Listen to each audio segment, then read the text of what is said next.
Dans le courant des années 2000, alors qu'il mène une carrière bien remplie chez TF1 et LCI, le journaliste économique Jean-Marc Sylvestre découvre qu'il est atteint d'un cancer de la prostate. Discret pendant ses longues années de combat, il parle aujourd'hui plus librement de cette rude maladie qu'il a finalement réussi à vaincre.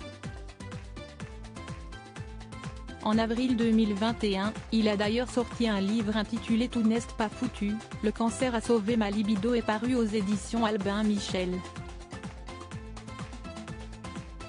Un ouvrage qui a aussi servi de support pour annoncer, ou plutôt révéler, son cancer à ses enfants.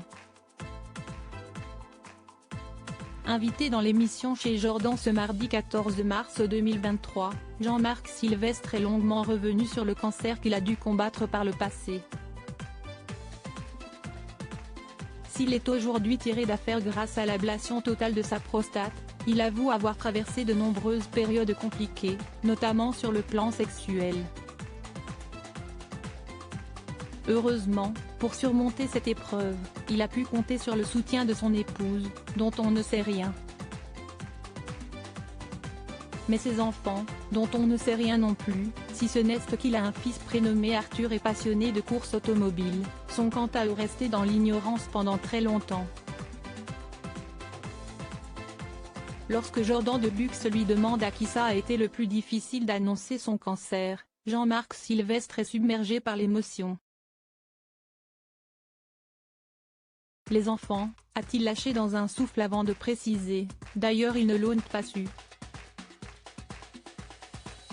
Jusqu'à la sortie du livre, 15 ans plus tard, note de la rédaction.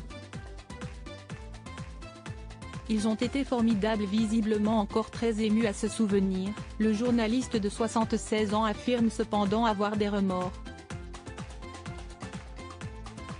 J'ai regretté un peu mais ils ne m'en ont pas voulu, ils ont été formidables. Si est-il vrai, ils ont été formidables. A-t-il ensuite précisé en souriant tendrement.